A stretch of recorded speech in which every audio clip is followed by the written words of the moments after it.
Hey again everyone, so it's time again for another book haul slash in my mailbox. Again, I have quite a few books to show you. I think I have 14 physical books and about 3 ebooks, so I really hope this doesn't run on for like 20 minutes. I got a few books for review and some were on my Kindle, so I'll just quickly try and find them without too much trouble. Tony Boturski sent me his dystopian book, The Annihilation of Foreverland, and I hope to get that read this month. I don't know how well you'll be able to see it on here, so I got that. I also have Lisa T. Bergren's River of Time novella Born. She very kindly sent that to me for review, and I've already read that, and the review is on my blog. And I actually also bought an ebook this week. I bought Beautiful Disaster by Jamie Maguire, but that one doesn't have a cover, which I was a little bit disappointed about. So those are all the ebooks that I got. I did receive a physical book for review, and that was The Thorn and the Blossom, a two-sided love story by Theodora Goss. I'm so excited for this book. I hope to read it soon.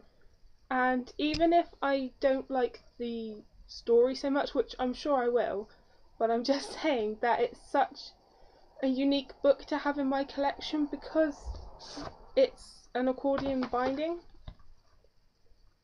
So you read from the front all the way to the back, and it's in Evelyn's point of view, and then you switch it over and suddenly you have Brendan's point of view, and you read all the way to the back.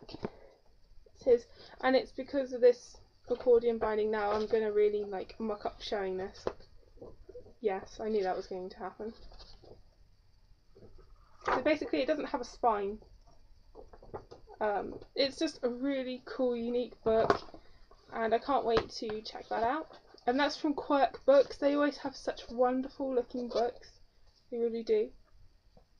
The next one, it was a gift from my mum. She went out and about and she found Jane Slayer by Charlotte Bronte and Sherry Browning Irwin. I'm not normally keen on these paranormal takes at all, but my mum picked it up for me because she knows how much I love Jane Eyre, so I will probably save it and read it around Halloween or something. I'm not in a hurry to get to it, but it was a nice thought. I also picked up 2 more Nora Roberts books. I picked up Rebellion, and this is actually historical fiction, which I don't think I've read a Nora Roberts historical fiction before, so yeah. And then just another one of her contemporaries, Irish Rebel. I got The Future of Us by Jay Asher and Carolyn Mackler, both authors that I've never read before. I do have 13 Reasons Why on my Kindle, but I haven't got round to reading it. And I'm not in a hurry to read that either, but I picked this one up just because it sounded like a unique story. These 2 teenagers in 1996 come across their future Facebook profiles, and because Facebook is such a big part of loads of people's lives, I thought that was a really good idea, really. I'm looking forward to reading that.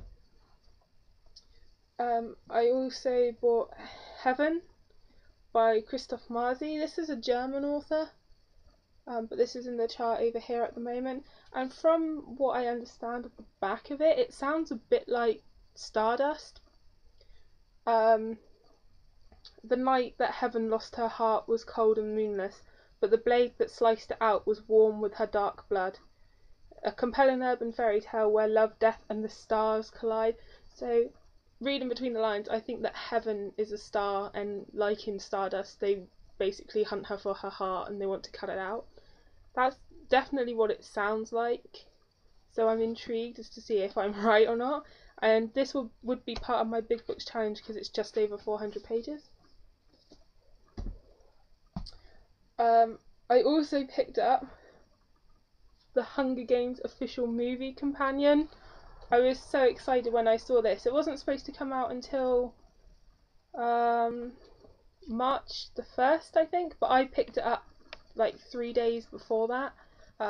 By the time this video goes up, it will be way past March the 1st probably, but I was just so excited when I saw it out early, and it's full of really great pictures to tide me over until the movie comes out.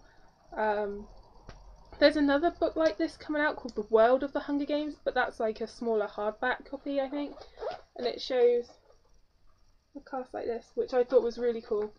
So I've bought all the Twilight movie companions as well, so I thought I might as well pick up the Hunger Games one as well. I picked up Pure by Juliana Baggott. If you can just about make this out. This is the weirdest, most brilliant cover. I love it. It's one of those velvet buttery covers, but it's a hardback, but it has no dust jacket, so that's the actual cover, and then the title and the blurb and the author's name are then shiny. It's really hard to make out. It's on the spine as well and on the back.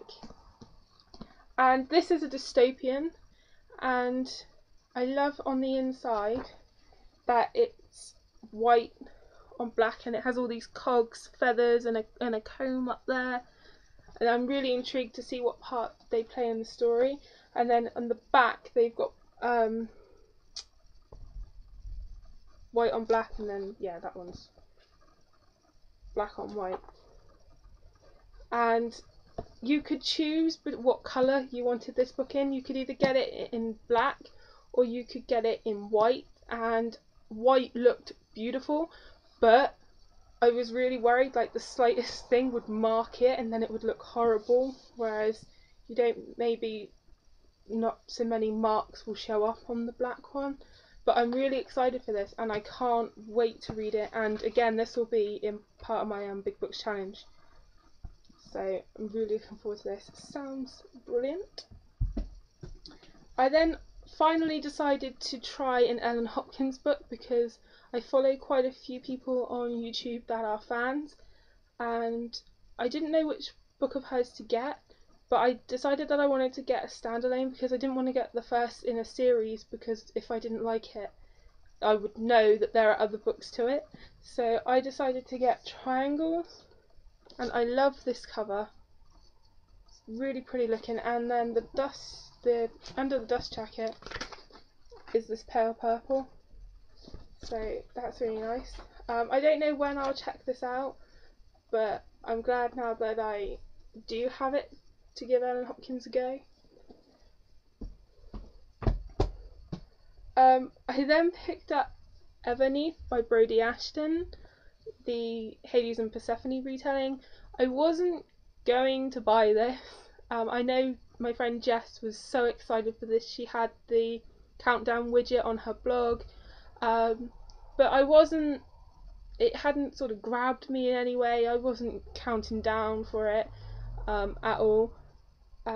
But in the US it came out in hardback, but here it's come out straight to paperback, and it was in the supermarket chart, so I just picked it up anyway. And it's one of these velvet buttery covers. I'm not an overly big fan of the cover, but it's okay, I think. Again, I'm not in a hurry to get to this one because, like I said, I wasn't anticipating it in any way, but I might pick it up if I fancy a bit of Greek myth retelling. Another book that was hyped up that I picked up was Fracture by Megan Miranda, and this has got so much hype and it's tiny, and I believe this came out in hardback in the US as well, but straight to paperback here, so it wasn't too expensive, so I thought I would try it. And as far as I know, it's a standalone. I'm always on the lookout for a paranormal type read that is a standalone, because most things are a series or a trilogy. So that plus the hype made me want to buy it. I also finally picked up Cinder. Oh, everyone knows that this has been getting rave reviews. Again, straight to paperback here. I wanted it as soon as it came out, but for some reason I just didn't pick it up until now. I'm really glad I have. I love the cover. I think it probably looks nicer in hardback, so I wish this particular one had come out in hardback here, but it hasn't. I love the silver, which is very typical of fairy tales, this font, and then on the back. And like a lot of the YA reviewers here, I grew up watching Disney movies and their fairy tale ones, and I'm not gonna lie, I still love them. I think I always will. And of course Cinderella is a classic. I've read loads of adaptations of Cinderella. The one that comes to mind is Ella Enchanted by Gail Carson Levine. I know what you're thinking, oh my god, not that movie. The movie was particularly bad, but everyone should read that book. It was amazing. And so I was really intrigued. As soon as I saw this, I wanted this. So and I've heard great things about it, and I can't wait. And what I liked is that it tells you the names of the other books in advance and the years they're coming out, so that's good. Then I also got Someone Else's Life by Katie Dale, and I picked this up because it sounded like it was going to be a sort of intense, heart-rending read. Like I've told you guys before, I'm trying to get back into more realistic and contemporary fiction, and this is about a girl whose mum dies. She had Huntington's disease, and not only has she got to deal with the grief of losing her mum, she has to deal with the fact that Huntington's is hereditary, so there's a good chance that she's going to get it as well. But then she finds out that her mum wasn't her real mum at all, so she's not going to get Huntington's, so that throws her life into a tailspin as well. It sounds like it's going to be really gripping. Not normally my type of read, but for something about it just made me want to read it. It says, how can you face your future when your past is a lie? And again, this will be part of my Big Books challenge because it's 478 pages. I don't know what it is. I will buy, I don't know, all the books I normally buy are normally, 350 pages on average, and now in this haul there's loads over 400 pages. It never normally works out that way.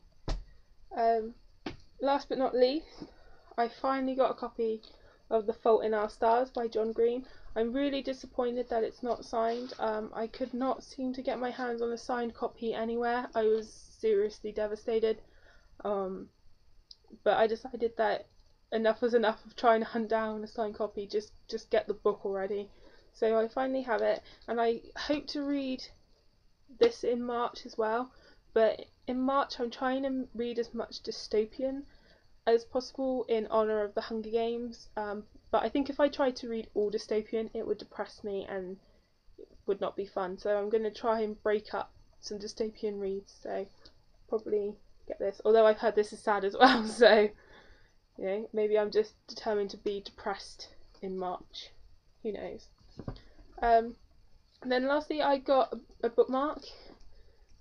Keep Calm and Carry On Reading. I love this, and it's a magnetic one. And then I also have some swag from Lara Adrian. Her assistant very kindly sent me some Midnight Breed bookmarks. As you all know, I love this series. It's an adult vampire series, and I have a bookmark now for every one of the books. And she also sent a signed book plate, which I will be putting in book 1, Kiss of Midnight. And that is actually everything. I don't think I've made this video too long. I do hope to have another video either at the end of March or the beginning of April, because it's my birthday this month. My birthday's on the 19th of March, and so I hope to have some books for my birthday, maybe, if I'm good.